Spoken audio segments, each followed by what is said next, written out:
ढलती हुई ये शाम, कुछ यारों के नाम लिख देना तू। जो हो कोई भी डर और हूँ मैं बेखबर, तो कह देना तू। कोई अनकही बात, गहरा कोई जज्बात जो सताते तुझे, साथ लड़ लेंगे भी, चाहे हो कुछ भी, थोड़ा हंस देना तू। माना हर वक्त साथ नहीं रहता तेरे, पर तू ये जान ले, करनी हो कोई बात, आधी रात तुझे बेझिझक बुला ले।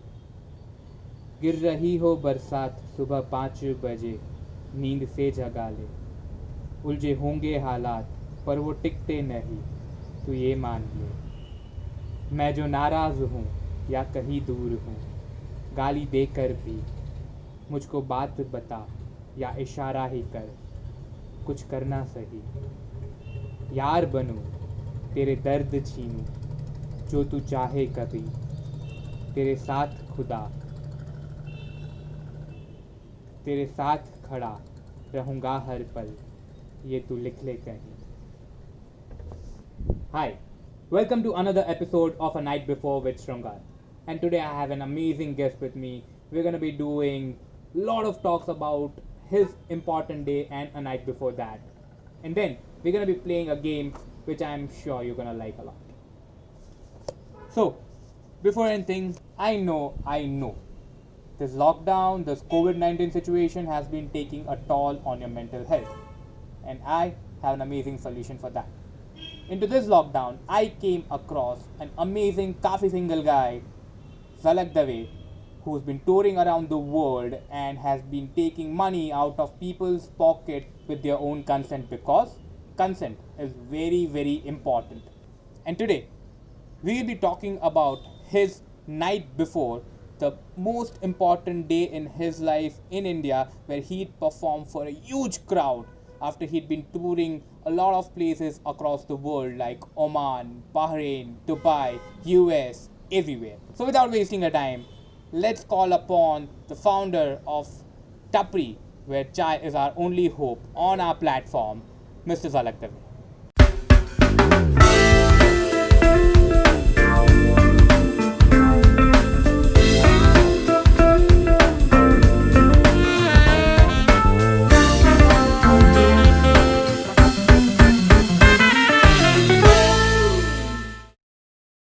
Hi Zalak, how are you? I'm good, Shrungar. Thank you for having me here. I am glad. So, I've heard you're not basically from here. You've lived a long part of your life out of India, right? Not long, considerable sane part of my life overseas. Okay. So, where did you live? I was in Oman for the longest part of my life. So I was in Oman for almost 5 years. Okay, and you doing your job there? What was? I was working there, and I was also a stand-up comic there. Oh, so stand-up career started from there. My stand-up career started from Oman, yes. Okay, cool. So, how long have you been doing this stand-up, and how did it all start? 2016. Okay, and how did it all start? It all started. So I met the founder of Humor Infection, Abbas Al-Lawati. He's an Omani guy, and he said that so he was looking for comics to be a part of a larger brand. Okay. And till then he was doing solo shows, so he wanted someone to fill in the gap, because it's very difficult for a comic to churn out new material every single day. And that's how we got together and we started performing together. Okay.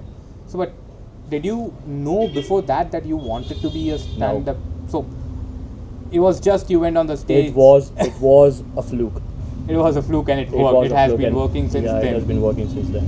Oh, nice. So, that's quite an unusual That's journey. quite unusual, yeah. Unusual because a lot of comics right now in India, they do know that they want to be stand-up comics, because it is an industry now. Yeah. But when we were in Oman, it was not an industry. It was something that we were just doing for fun, because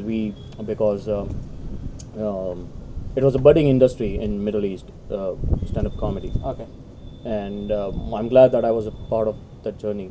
when the entire stand-up comedy industry swarmed through the Middle East. So I've witnessed it all from the rise to the peak. So I've been there, and I'm grateful about it. Been quite a long way from from the time you started in Oman. It's been quite a good journey for you, I hope. Yeah, I mean the journey has been good, but it has not been easy. It has its own. It has its own we can say downturns. that every journey has ups and downs. So Yes, I'm yes. sure you But must have stand-up your own- comedy has more. How do you put it? Stand-up comedy has more unnatural ways of treating you than any other industry, Okay, and how do you say that? because so if I do a joke here right now, it might work here, but the same joke might not work in Mumbai, but the same joke might work in Bangalore, Okay, and the amount of crowd that might turn out for every show would also differ a lot based on the demography that you are catering to. So for example, if I do a show here in Gujarat, the crowd turnout would be very limited because it's a budding industry. But if I do a show in Mumbai, the crowd turnout would be pretty big. So it's just how well the industry is placed on the platform when it comes to making people laugh. So yeah. So if I reframe, so a same joke can't work into all different scenarios, but then it's totally dependent upon what the crowd is or how the so marketing what you has do been is done. how How do you gauge the public? Yes, How do you yes. So gauge what joke will work here? So what I do is I customize the joke. So if I do a certain kind of joke and I know that it works, I would try the same joke with a different set of crowd, but slightly modify it, and that way I know what is relatable to them. Okay. So if I do a joke which is based out of let's say my relationship with my parents. Now that's a universal thing that every guy or a girl would go through that relationship, right? So that's a very universal premise. But now being a Gujarati and having Gujarati parents, that might not work with everybody. So I do that bit for a Gujarati crowd, but then I don't say that I'm a Gujarati when I'm doing a show in Mumbai. Okay. But I keep the premise same and I work around it in a customized way so that they can relate. Okay. And if I'm not wrong, I've seen you perform in Hindi, English, and Gujarati as well. right. So why that? So why all the three different languages? Because there are people in all the languages, right? So to cater to the needs of everybody, I try to perform in these three different languages. I wish I knew French or German. I would have done. But then, do you think the same joke works in all No, it three doesn't. different languages? No, it doesn't. So You try- have to manifest it in such a way that it becomes relatable. Comedy is all about relatability. If the audience can't relate to what you're saying, your jokes never work. Okay. It would never work. Cool. Now, so I've seen you in your introduction that you keep on saying you're a coffee single guy. No, I don't say that. I don't say that. It was just one time that I went on the show and I was wearing that's my own merchandise, and so I was wearing that that T-shirt and I was going to do that show in US and Canada, and that's why I wanted to promote that show, and that's why I was wearing Coffee Single, and then I got the banner that I'm Coffee Single, but it's just ridiculous. No, I just want to know how did this coffee single tag came into your mind? How? I don't know. It just came. What's the story behind it? Because I've been single for a large period of my life after I got divorced, of course. Okay. And so I was like, and I was making jokes on how single am I, and then when I was making those jokes, coffee single, Okay. coffee single. matlab, so I made a joke. I was writing a joke about. So someone asked me, dude, how single are you? And it's a below the belt joke, and I said something nasty, and it cracked them up, and I was like, okay, this might work. Okay. So That's how I came up with this term that kafi single. That could be on the T-shirt, and every guy could probably wear it. Who's single? No, I would say a lot of people who are in relationship will also wear kafi single. That's true. So, yeah. Okay, so Zalak, you started your comedy career from Oman, right? Mm-hmm. But then back in India, when you came back to India, what was your most important show? Which was your most important show? According to you? My most important show was the one that I did in Pune. Okay. It was a fringe festival, and I was the only comic that was selected to perform there. And there were almost about 300 plus artists, and I was the only stand-up comic from across India. So, and that is the biggest audience that I've performed in India so far. That's something around 250 people. So, yeah, that was a pure adrenaline rush. So when was this event? 2019 September or December, I think. I don't remember. Okay. Now, if we go back to that particular event, according to you, how successful was that event? 50-50. Okay. Because a lot of my jokes, but I was very new to India, and that was my first performance that I was doing, and so I didn't know that people in India, even though they have traveled, they don't relate to the observations that you make. So a lot of people who had traveled did relate to it, but then there was a substantial amount of crowd who didn't relate to it, and that's why I didn't do like 80-90% good. I was like 60-40 good, but that's still on an average for a stand-up comic is okay. It's like, okay, you get 50% laughs, it's okay. It's okay, right? So now we've reached to that day. You've got that picture of that day back in your mind. Now let's do a little more recap, right? Let's go to a night before that show was about to happen, right? You can close your eyes, you can reimagine that particular situation. No, I remember it very clearly. So I want to know, right, what was all going through your mind in that particular night? What all the emotions were going on? Everything about that night. You can narrate the whole night to us. Okay, so first of all, I wasn't expecting that I would get selected. Okay. But then I posted then I sent him the performance that I did in Oman for an individual show, and they really liked me, and then they called me back and they said that, hey, why don't you come and perform? And I was like, okay, I'll do that. But I didn't know that I was going to be the only comic. Okay. There were guitarists, there were band players, it's a fringe festival basically. So you have a moving crowd. You don't have like a fixed crowd. So, but then they were like, no, you know what, we'll ensure that you get a fixed crowd. Okay. Because that was my condition, that if you want me to come and perform, I'll perform, but then you'll have to give me a fixed crowd. I can't perform in front of course, if it would have been a fringe festival in probably UK, I would have done that. But here it's very different. When the crowd is moving, they don't bloody care what's happening on the stage.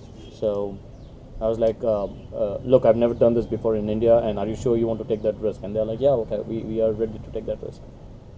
And so I went there.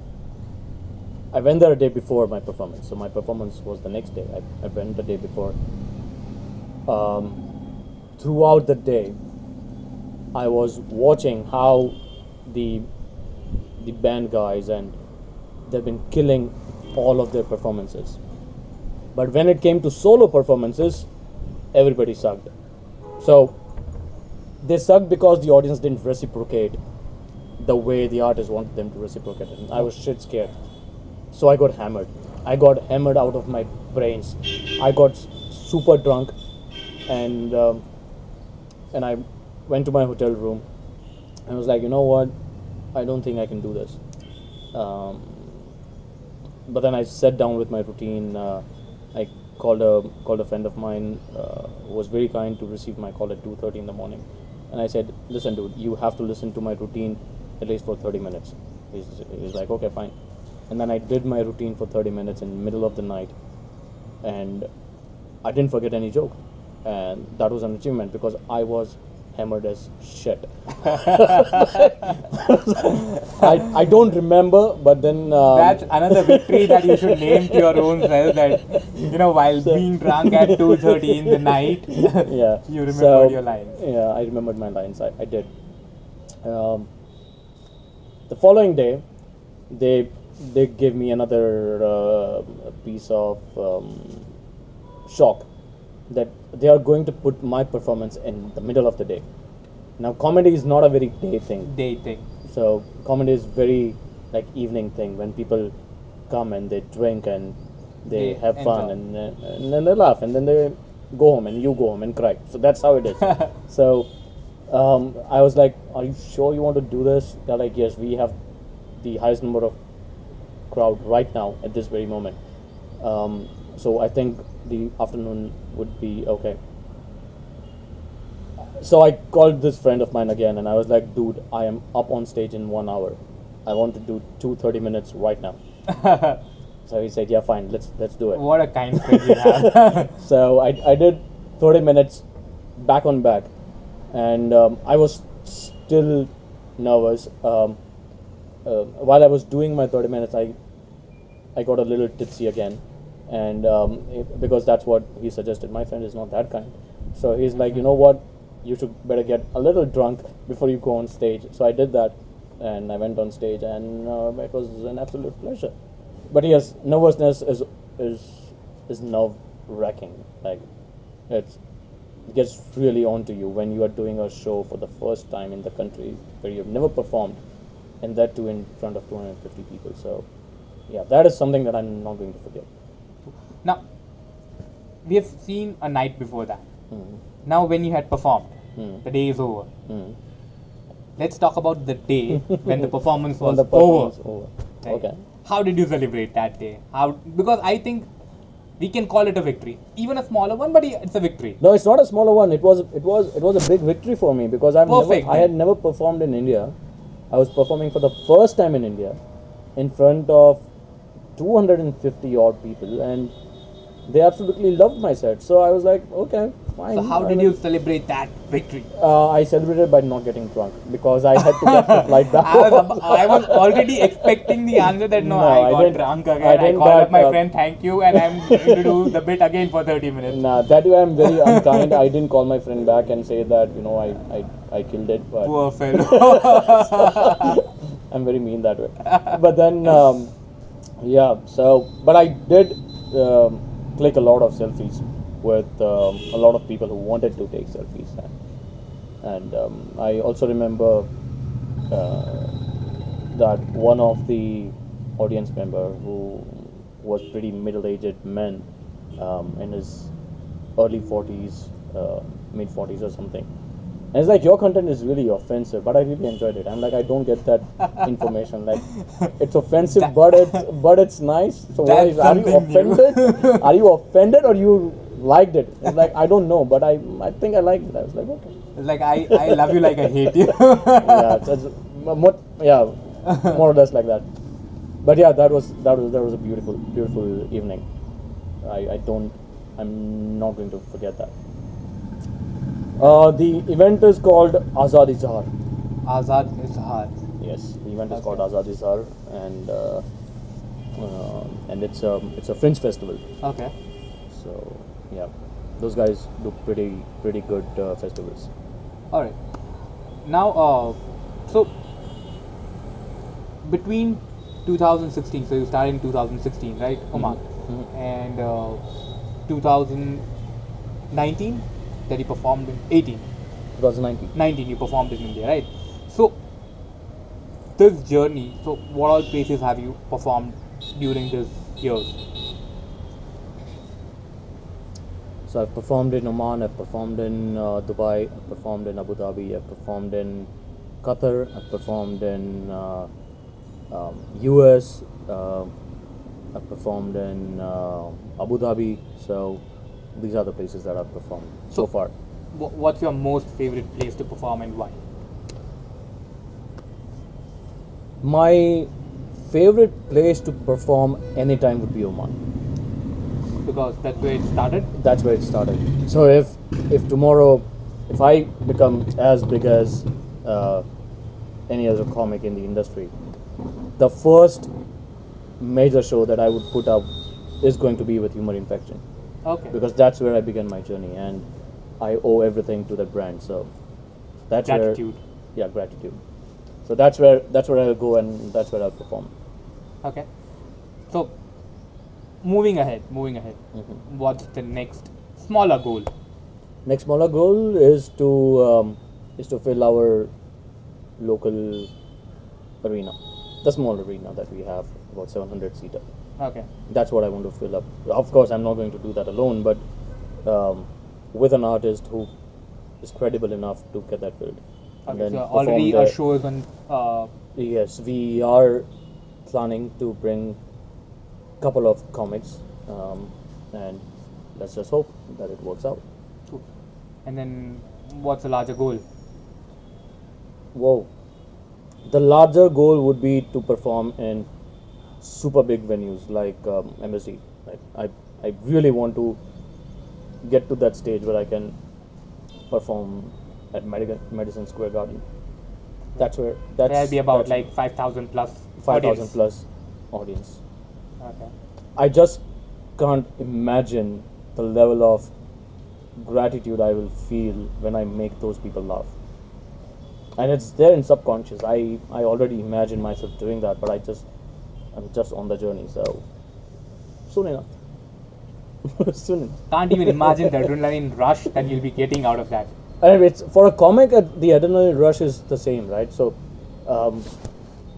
regardless of the number of audience, a stand-up comic goes through the same terrible thoughts, and those thoughts are, what if I don't get laughs, and what if I bomb?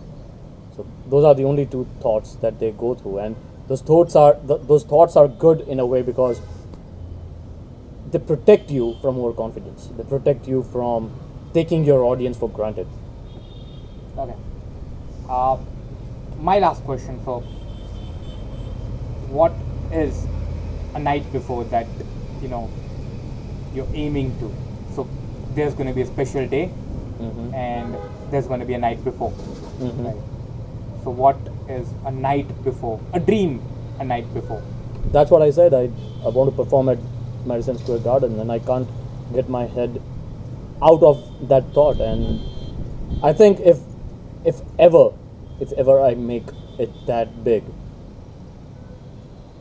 I wouldn't know how many people I would be thanking the night before that, because I think a lot of my considerable time I would be thanking people who have helped me to reach to the level that I would have reached if I reached there. So, because that's how I think a person can grow as an artist. If you don't have gratitude towards other people, it's very difficult. And as a stand-up comic, you have to be true to your audience.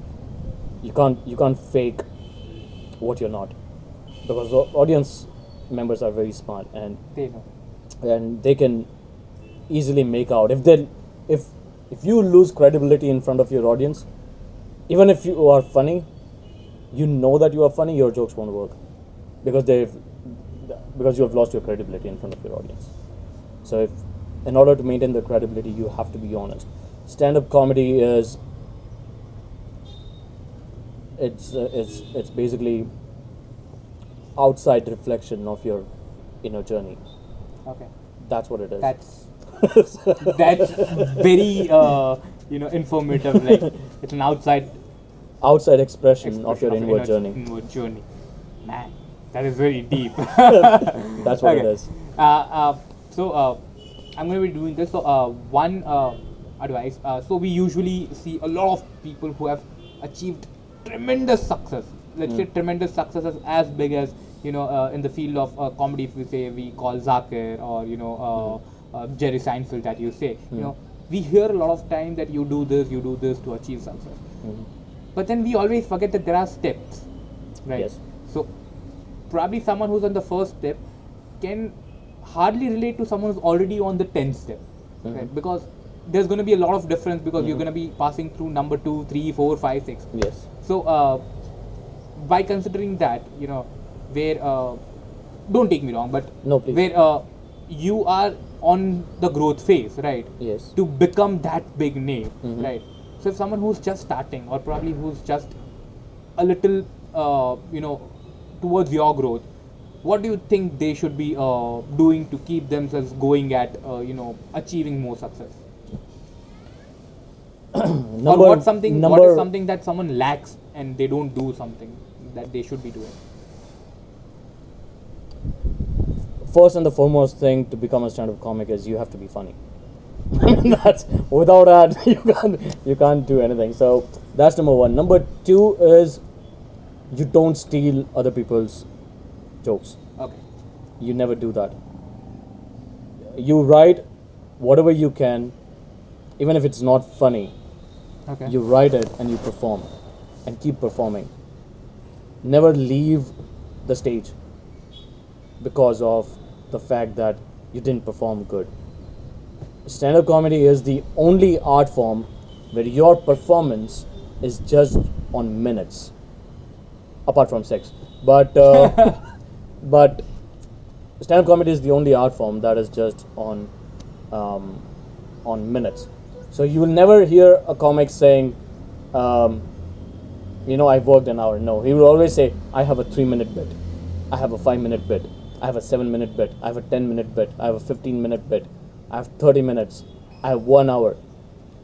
And that is why it is so important to work on those bits and to be true when you're writing those bits. Because we are in a digital world, right? Everyone knows everything that other comic has written and performed. So you can't fool your audience by performing someone else's jokes. I see a lot of open micers coming on the open mic in the open mics that we do, and they perform other people's jokes and we don't allow them. We straight away refund their money and we say, no, you can't do that. That's outright plagiarism, and that's an insult to the guy who's already very funny. So don't do that. That's number 2. And number 3 is don't give up. Just don't give up. So I bombed 5 shows when I started, and I still bomb. It's not that I don't bomb. I bombed in US. I bombed in my second show in the US when I was performing at Stand Up New York. I bombed in front of 90 people. I bombed. My sets didn't work there, but my set worked the same day at a different venue. You can't define what works in stand-up comedy and what not. If the only thing you have to try is you have to keep performing day in and day out. You can't do that here in India because there's not a lot of open mics that happens. But in a country, in a place like Ahmedabad, where there are open mics almost every single day of the week, because there are so many comedy groups there. How many comedy groups do we have in Rajkot? I don't Zero. know. I don't know even Zero. one. Zero. I mean, the only comedy group that we have is Lazy Busy Entertainment, which is by Pratik, and then we have one by Chitrang. But so we don't have the prominence, the presence of comedy in Saurashtra, and that really saddens me, because we guys have the potential to be funny. We are naturally funny people, but I don't know why they don't come and support comedy. So that's something that we have to work on. Alright. Yeah, so I think that were all my questions. So now I have a surprise for you.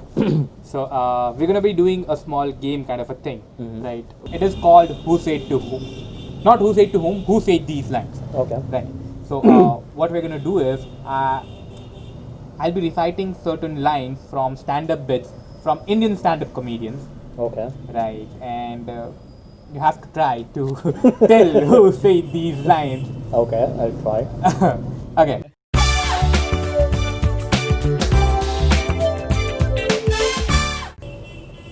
एक 1000 गज का plot लो, 500 गज में मंदिर बनाओ, 500 गज में मस्जिद बनाओ, दीवार ट्रम्प से बनवा लो, उसको आती है। दीवार ट्रम्प से। You don't follow Indian stand-up a lot. I don't follow anyone in India or overseas. I follow like about 2 or 3 comics, and that's it. Ricky Gervais is someone I follow. Jerry Seinfeld is someone I follow. Jim Gaffigan is someone I follow. So I'm No, very much sure you won't let be me try. Let me try. Let me try. 1000 गज का plot लो, 500 गज में मंदिर बनाओ. 500 गज में मस्जिद बनाओ. हाँ. This is based on the Ayodhya situation. हाँ, So you get it, right? हाँ, हाँ. Okay. दीवार ट्रम्प से बनवा लो, उसको आती है. Rahul Gandhi. You were a little close. Rahul Gandhi. It's Rahul Dua, not Rahul Gandhi, but Rahul Dua. Okay. he's a rising stand-up comedian, as we can say. But yeah, he's doing good. Okay. Right. Okay. एक काम कर, तू जिधर है उधर ही रुक, मैं ओला लेकर वहां पे आता है. This is a very famous guy. Kunal Kamra. Nah. This is Biswa Kalyan Rat. Okay. Okay. Now, I think, yeah. My son's only words at that point of time were, ah! And this you should know, because I think you know this guy personally. Saurabh Pant. Yeah. Okay. Now, Yeah, this was a joke he did when we performed together in Oman. So yeah. Okay. So, this probably also you should be knowing. अपना female interaction इतना कम है कि अपने घर में कंगा है, कंगी भी नहीं है. Zakir Khan. Yeah. Quite relatable to you. Okay. चरसी लोग जब फूकते हैं ना तो उन्हें भगवान शिव दिखते हैं, पर भगवान शिव जब फूकते हैं तो उन्हें कैलाश खेर दिखता है.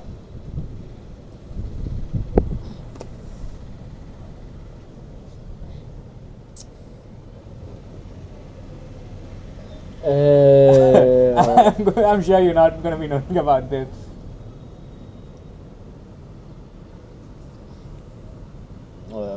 Jesus Christ. A joke on Lord Shiva by Jesus Christ. That would be one hell of a watch. Yeah. I have no clue who said this. But there is Akash Mehta. Okay. Okay. You can watch his bit in case you I want would. to. I would. Yeah. Okay.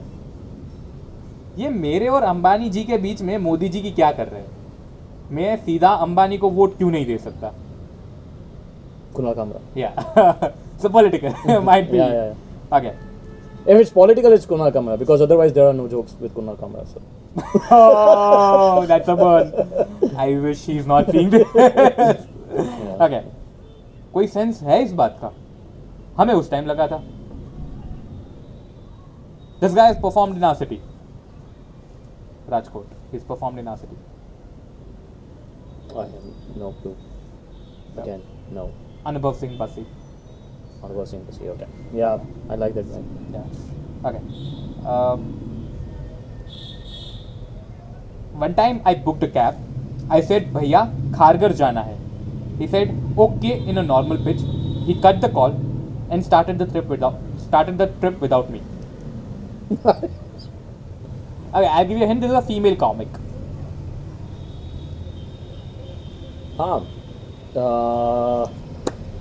Aditi Mittal. You're only saying the name you know probably. But no, Aishwarya. No, she's not Aditi, not Aishwarya. Let's go towards the end Suraj. of the. Go towards the end Suraj. of the. Suraj. Not Suraj, Uruj. Uruj, yeah. Uruj Ashfaq. Uruj Ashfaq, yeah. Okay. Last one. ये बंदा present में nostalgia में जी रहा है. I know this. I've met him personally. Oh shoot, I know this guy's name. The guy who did a joke, Tokide Khala. He's the same guy. Yeah, he's the same guy. You are going right. He's the same guy who did this, because I had seen this. Oh, what's his name? It starts with an A. Of course, but what's his name? Let me.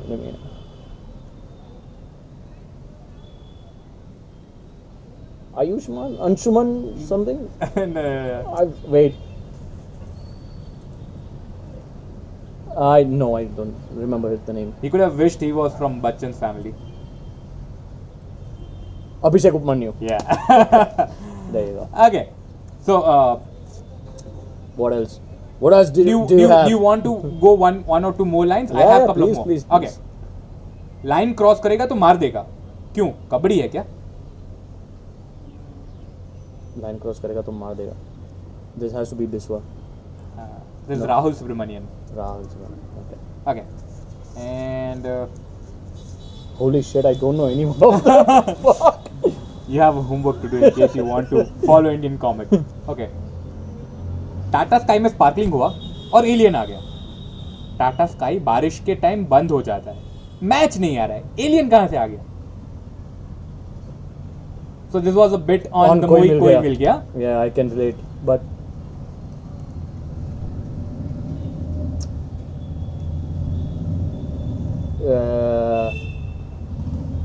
Rakesh Roshan. It is the movie.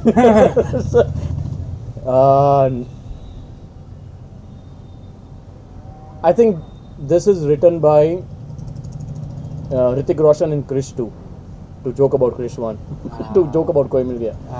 That was a terrible joke. Yeah. But That bombed. no, I don't know. This is a guy called Karunesh Talwar. Karunesh Talwar. Yeah. Yeah. He's a so I watch him quite a lot. Okay. So Wow. that's all from me. All the joke lines that I knew from other people, they are over. Right. And I know I can't be funny, so I'm not going to be producing my own lines. But yeah, so that's all from A Night Before. Right. Thank you so much. I hope you had fun. We had fun. Right. And I I had fun hope, as well. Thank you so much. and I hope someone who's out there can relate to whatever chat we had, and can again wake up the next morning and say Yes. A they Night have to Before keep- is yes, something that they want to achieve. Right? Certainly. So thank you for coming here, Zalak. Thank you so much for And having me. anyone who wants to follow his podcast, which is Tapri, where our last hope is chai. But our only hope is Where Chai. our only hope is He chai. never gets it right. Don't believe him. So I'm going to be posting the link for that in the description, and yeah, you can follow his podcast as well. Thank you so much. Thank you so much, everyone, and keep watching A Night Before with Shrungar. Bye bye.